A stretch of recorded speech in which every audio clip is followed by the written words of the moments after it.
right, thanks for coming. This is me. My name is Art Adams. I'm actually the product specialist for cinema lenses for ARRI Americas out of Burbank. But at ARRI, we wear a lot of different hats, and one of my hats is sort of amateur color expert. I was a cinematographer for a long time, and I was always fascinated by color, whether it was in film or digital. So when we brought out the Alexa 35 and the color science has been completely rewritten, I set out to figure out what was different. And as part of that, we also did some tests with our new Skypanel X. There's reveal, starting with reveal, but actually, there we go. So Spectra is our color science on the lighting side. Reveal is our color science on the camera side. So I'm going to go quickly through what Reveal does and how it's different from what we used to do and why that's significant. And then I'm going to go into Spectra, and we're going to look at Alexa mode on the Skypanel X. The Skypanel X has a mode that's tuned for the camera and delivers the best results that we think you're going to get out of an LED light. And I'll show you exactly what that looks like. So to get started, Reveal. So that's what Reveal is. What I'm going to talk about is mostly the color engine. We've got a new debayer algorithm so we can see more detail in the image. It's not necessarily sharper. You just see more. We can resolve more detail. The color math has been completely redone. We're using kind of a model that's never been used in a camera before. And that's one of the reasons the camera has a really screaming FPGA. We need a lot of processing power, but it does a really, really good job with colors. I think the most perceptually accurate camera I've ever dealt with personally, both in my ARRI life and previous to that. And I'll talk a little bit about why that is. ARRI wide gamut 4 is the new color space. So we actually tested this with a number of colorists. Wanted to find out of 3 or 4 different variations what they like the most, and then that's what we went with. Log C4 is our new log curve. We have new display transforms. So really what we're going to be looking at is just that. What difference does this make? And it's a massive difference. So in this chart, it's a little hard to see just by looking at this chart what's going on, but on the left is the original color science. So log C3, we didn't really give it a name at the time because we're an engineering company, so we don't always name things with an eye towards marketing. But log C3 is what has been basically the gold standard for the last 12 years in the cinema world. And that's A. B and C are both Reveal. One is applied to a mini LF because if you shoot ARRI RAW on a mini LF, you can actually process it through a Reveal. And then the other one is the Alexa 35. So since it's really hard to kind of bounce back and forth between all these charts and see what's going on, I did this. I color picked them all and I laid them out in a spreadsheet. And what's interesting is along the top row, which is the old color science, you'll see some of the colors are brighter than others. And if we pull the color out, it becomes a little bit easier to see.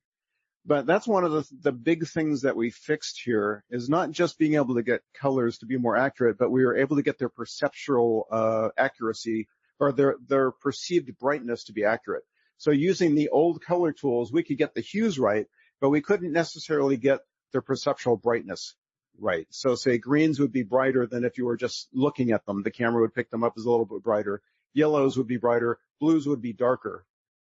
And this is all stuff we've now been able to fix because with the new tool, we can very specifically plot both hues and brightness values accurately, whereas before we could only do the hues and most of the brightness values, but not all of them. So what we did to demonstrate this is we went out with a mini LF to a stage that's near our office. It's dressed like a Tokyo street, and it has lots of problematic colors that cameras hate. And we shot with a mini LF and ARRI RAW, and then we processed it 2 different ways, through log C3 and through Reveal. And I'm going to show you exactly what the differences are. So this is log C3, and then there's Reveal. Now, you'll see there are some differences here, trying to bounce back and forth. But what would be really helpful is if you just saw them side by side. And one of the issues that we used to have that we were a little bit famous for is we got a lot of colors really right, but blues went really reds went a little on the blue side when they got really saturated. And we were notorious for this. Sorry. Red exit signs would turn kind of purple, magenta. Brake lights would kind of drift a little purple. Now we can get them pretty much dead on. And I've seen subtleties of red out of this new color science that I haven't seen out of an ARRI camera before, and not a lot of cameras I think can manage. Let's see if I can get this to advance. Okay, so something else I was looking at, these purples. So purples and greens really benefit from this a lot. And what I found, and if you can see that background on the left, it's really purple.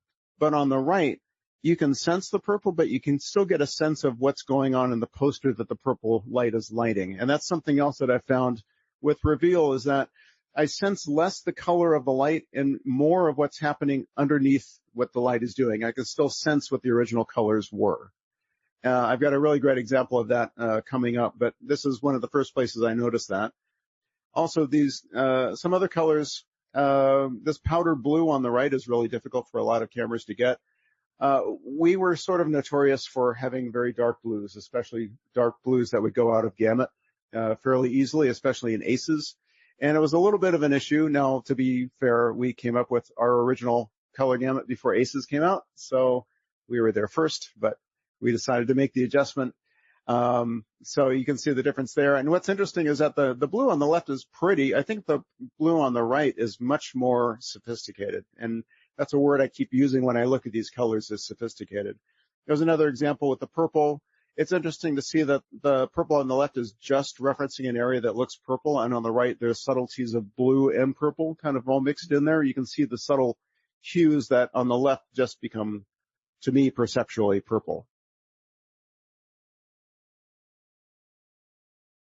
There we go. Of course, I threw in some brake lights because everyone wants to see brake lights.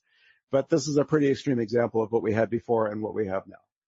So they're not going white the way a lot of cameras would do it. They're, the old color science would render them as a red, but not the right red. But now we can get the right red because there's warm reds and there's cool reds. It's hard to say what a real red actually is because everyone perceives it a little differently. But in this case, we can get both of those, whereas before we really just focused on the cool reds, because with the old math that we were using, you had to give and take. You could stretch things this way to get a color in the middle in the right spot, but at the ends you might lose something. We don't have to do that anymore. And same thing with the Chinese lanterns. Same difference, slightly different warm red on that one on the right side. And then everyone always comments on that, so I threw it in. But for some reason, that reflection in the floor was extremely purple in the old color science. And it's dialed back a little bit, and it's got a little bit more complexity in the new color science, which is something that I find quite pleasing. Now this has a lot of problem colors in it, that red sign especially. It's a bluish red right now. As soon as I go over to Reveal, now it's a nice warm red again, which is what it was when we were there. I think the battery's starting to die on this thing. There we go. There's the comparison. There was another comparison in there. Yes, there it is. Yeah, it's kind of interesting that this neon bar sign turned out so deep blue on the left in the old color. And on the right side, it's actually a little bit more representative of, I think, what you would see by eye as a bright saturated blue, which is actually really difficult for a lot of cameras to do. And it's interesting. I have to be careful and say, yes, I'm showing you these differences. Yes, I'm saying these are better. I get a lot of complaints every once in a while from people inside my own company saying, you made the old stuff look too bad. No, everyone loved the old stuff. This is just the new stuff, and it's even better. I said the left side was the gold standard. The new side is the platinum standard because I think it is that much better. Now, can't see that. I think this is the green. This is the very first thing I noticed where there was something going wrong perceptually, because on the left side, this wall to the right of the phone is lit by a green Skypanel. And on the right side, it's much more muted. And that's when I contacted our image science team in Munich. And I said, so what is going on here? And this is when they explained this whole, before we couldn't get the perceptual brightness correct. It would always look a little brighter or a little darker than if you were looking at it by eye. And now we can get it pretty much dead on. And then I asked, why didn't you tell me this before? Because this is massive. It's amazing. I'm really impressed with it. So this is a really extreme example. Log C3, this is just a Skypanel S30 with purple light bounced into a corner of the ceiling. And then there's Reveal. And if you look at the two together, significant difference in skin tone, because on the left, the guy just feels purple. On the right, I can get a sense of what his skin color is, which I think is really interesting. Another great reference for that is his shirt. If I can get this thing to it, there it is. So on the left, it's just a purple shirt. On the right, I can tell it's a blue Oxford shirt lit by purple light. So a fairly significant difference. And then this blue was really interesting because when I get a color picker out and I look at this blue on the left side, it's just blue. There is no red, there is no green, it is just blue. And on the right side, there is measurable amounts of red and green, and they're different, which means this is a very complex color with different amounts of red and green in addition to blue. So what we're doing is we're picking up and reproducing the very subtle hues that are present. And then this was really interesting because in skin tone, you can really see kind of the same thing, where the skin tone is a little darker and a little richer, which is interesting. And I think that's probably because there's a lot of green in skin tone, and because green is one of those values that we've now managed to render more perceptually accurately.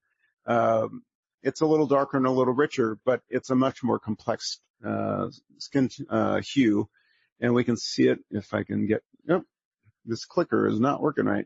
So same thing on her. What's really interesting, though, is if you look at the shadow under her chin, on the left, it's significantly brighter. It's almost like if you take a film stock and flash it a little bit and, added a little exposure to the shadows. Whereas on the right, it's actually really nice and deep, and it gives a lot of shape to her face. So it almost feels like on the left, the warmth is almost kind of it almost feels just a little bit washed out. And on the right side in her face, I see a lot more detail and shape, and that's because the contrast is, I would say, higher and perceptually more accurate. So that's the camera side. Oh, and then this was fun. Whenever you test something, you almost always run across something you weren't expecting, and this is one of those things. Just happened to look at the rose on her shirt, and it's rendered wildly differently between the two color sciences. And once again, red is one of those areas that we really improved on. But even in the shadow, it's really interesting because there's a lot more contrast in on the shadow on the right side in the new color science than on the left. So here's the really new stuff. If I can get this to it, there we go. Okay, so Spectra. So this is basically our new color engine. There's a variation of this in the Orbiter. It's a little bit different from the Orbiter, but it's got 6 saturated LEDs.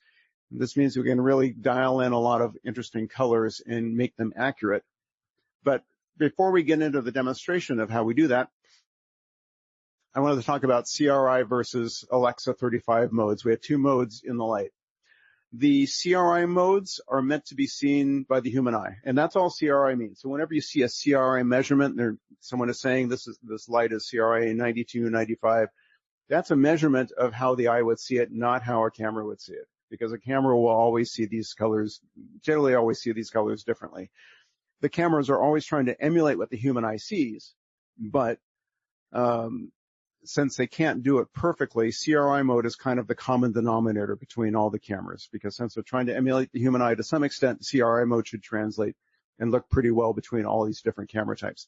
Alexa 35 mode basically looks at, basically tunes the 6 LEDs to get the best color response out of the light based on our sensor response. And this is the difference. So CRI, and actually I pulled this from an image science presentation. It's not completely accurate, but basically CRI is technically, it's 8 pastel hues. So there's not a lot of granularity there.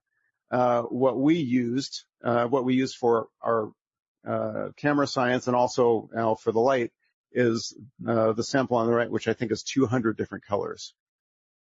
So once again, CRI index is very broad. It's, in some cases you can get a very high CRI number out of it, but the camera actually won't see it as well as the human eye will. So just to touch briefly on what the Skypanel X will do, we have a couple different, 3 different modes that are a little bit difficult to understand unless you understand what's really going on. Actually, it's technically 6 different modes, but the first one is high output, and we have a regular high output and an Alexa high output. This is basically driving the fixture so we get as much light out of it as possible. And what you'll see is that the light will go a little bit yellow because the blue LED can't quite keep up, but we give you the most punch that we can, even if there's a little bit of a sacrifice in color rendition. The standard mode is what we expect people will use most often. Quite a good CRI value. The fan generally just runs very low. It's very quiet. The high CRI Verifan mode is the most color accurate by eye, and the fan will change speed depending on how much heat the fixture is generating and the ambient temperature. So that'll change a little bit. High CRI value will give you the best color by eye, and Alexa Verifan mode will give you the best color as seen by the camera. So each mode on the left, the CRI mode, has a complementary mode on the right in Alexa mode. So let's look at some pictures. So what we did was we took a slide out of service. This is an old slide. It's a skin tone reference. And we backlit the slide through some diffusion using a bunch of different, well, actually it was Skypanel X. We did some other lights. We don't show those. We just show our own lights. And we did test some other cameras, and I'll show you those because it's really interesting. This does seem to work with other cameras too. But basically, they're matched for exposure. There's a gray strip above the blonde woman's head. That was my reference. I put it at exactly the same point in every clip. And then I didn't touch the color other than we just put on a LUT. And that was it. So these are ungraded right out of the camera. So you can see here on the Skypanel X, hopefully you can see it well enough on this monitor, there's a little bit less punch, a little less perceived saturation. The Alexa standard mode brings out a little bit more color because the color response is more well-rounded. The original, the Skypanel X standard one, it's really trying to be the most power efficient. So it's not running everything the way you would run it if you wanted the most optimal color. But it is power efficient, and the fan will stay quiet. So if you're in a confined space, you're not going to hear the fan going up or down. High output is a little bit different. On the left side, you can probably see it's a little bit yellower. And once again, that's because the blue LED, that's the part we have to sacrifice to really get a little bit more punch out of it. But people very rarely complain about light getting a little bit warmer. So we feel it's an acceptable compromise if you want to get the most out of the light you can. And once again, the fan will kick on and it'll run and run and run. So you want to use this for stuff that happens at a distance. Otherwise, the sound person will complain. And then high CRI. So what's interesting here is the high CRI on the camera looks just a little bit magenta. And in the real world, it would look just fine to your eye. Now, when you switch to Alexa Verifan mode, in the real world, that will look, it'll look a little magenta, but it looks fine here. So it's interesting that the high CRI mode here looks magenta on the camera, but in the real world, the Alexa Verifan mode will look a little magenta to your eye, but otherwise the color on the camera will track perfectly. And then the same thing with daylight. We went through all of this to be very thorough. Same thing, standard looks pretty good, but it doesn't have the same color saturation and response that you would get out of the Alexa standard. And then if you go to high output, once again, got a little bit of yellow warmth to it. The high output doesn't, which is really interesting. The Alexa high output actually tracks very well with the other Alexa modes. And then we have the Verifan mode. Same thing once again. The high CRI looks a little magenta on camera, but the Alexa Verifan mode looks perfect on camera, even though that will look a little magenta to the eye. And then that's the breakdown. What's really interesting about this is on the bottom, all the Alexa modes basically track. You might see a little difference in color saturation. Some like the Alexa Verifan high CRI mode at the bottom right will have the richest color, and the standard probably has less rich color. The high output it's interesting. The high output actually performs really well in this test, which is why I put it in the middle. But the top, you're going to see some wild differences that by eye, you wouldn't really notice, but on camera, you would definitely notice. And then the same thing with daylight. So we designed this to work with the spectral sensitivities as we understand them from our sensor, but there are things about our sensor that are surprisingly similar to what other companies are doing in their sensors. So we decided it would be really interesting to see what happens if we looked at a couple of other cameras. So If I can advance. Oh, actually, I forgot these were in here. So we did some product shots as well. We do a lot of testing with memory colors, where we go through supermarkets and we just buy things whose colors haven't changed in 20 or 30 years. This is the European reference, because I don't think we have Milka in the U.S. But if we go break this down, it's interesting. I think there are some interesting differences. I find that the Alexa mode does produce some more sophisticated colors, and by that I mean it's not as simple as I'm saying, oh, that's a dark blue. Well, no, this is kind of a reddish blue. It's really interesting. And if we look around, we can see even that blue on the top. It feels a little, I don't know, I describe it as kind of a candy blue, and it's saturated, it's punchy, and that's nice. But the blue on the bottom feels much more complex. It's got a little red in it. It feels just a little bit, I don't know, more sophisticated to me somehow. And then same thing here. You can really see the difference in the purples there. So this response does vary depending on what the light is illuminating. So you might see certain materials respond better than others, because in the end, we are using 6 saturated LEDs to try to emulate a broad spectrum source. So you're not going to get a perfect response every time. And the variation will typically be dependent on whatever this material is that is being illuminated. So here we have a Sony Venice 2. So this is really interesting, because we figured there might be actually a fair amount of crossover between how this camera acted with ours. It's interesting, when I talk to our imaging science team, they say that a lot of what happens to define the look of a camera happens on the back end. So the back end processing is really different, but maybe what's going on in the sensor with the CFA is maybe not so different.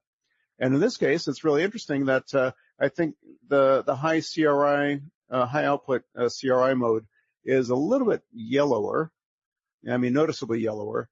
But it's interesting that the high CRI mode and the Alexa Verifan modes, which are the same modes, but one is based around CRI and one is based around our Alexa mode, they're almost the same in this camera, which is really interesting.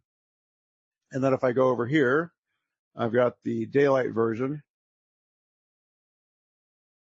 There we go.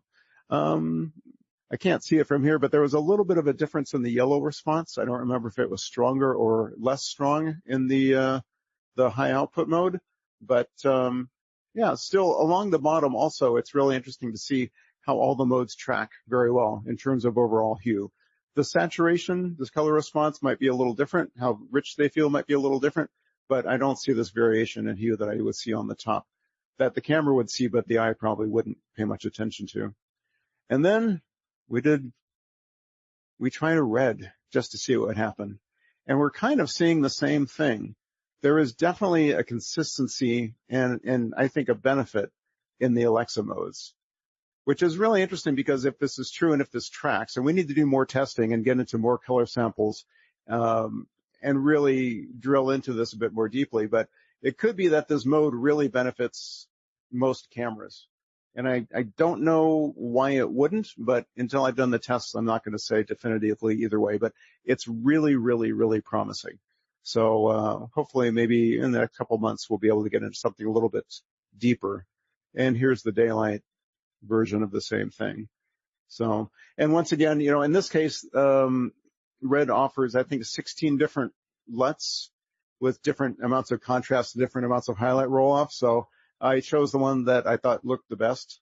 But once again, there's no color grading other than just exposure matching. This is it. So that's most of it. That's, my summary is what we did before was really amazing. Now we're doing better. And it's not always something that you're going to notice on its own, because I think the way we learn to see color is most often is by comparing different renditions of color and then learning how to distinguish them on their own later. So that's why I like showing them this way, so you can really understand what the differences are.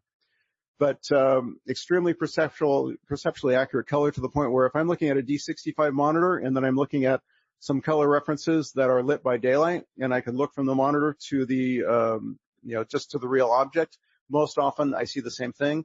My standard reference now is LaCroix sparkling water bottles or cans because the colors are absolutely crazy. And what I found once is we were showing off actually the Alexa 35 to a rental house early on before the camera had been announced. And we had it at a conference room with skylight coming in and a bunch of LaCroix bottles or cans out. And I had an X310 monitor sitting next to me. And I looked from the monitor to the cans and I saw the same colors. And I didn't quite believe what I was seeing. So I went off and I got some other cans out of the refrigerator and I lined them up next to the monitor and I could just look back and forth and I could see exactly the same thing. It was really interesting. I've never seen that before. But basically, Skypanel X, like what I mentioned before, the CRI modes are basically universal modes.